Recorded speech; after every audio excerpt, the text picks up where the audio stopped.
paano ma-read nila? Huwag mo nang ano yung gulong biya, baka masugat ka. Yung body lang ha.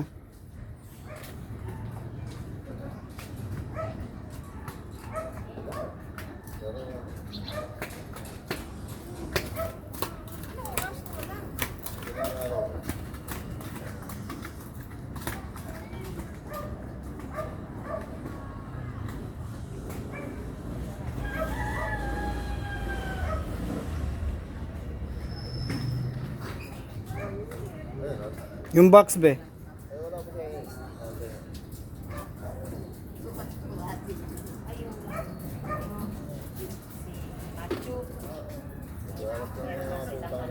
Lalaki.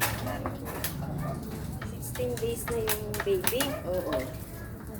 Eh, nakakatuwa kasi baby sila. Sabi nila ko, mga plastic delikado yung sa mga ganito.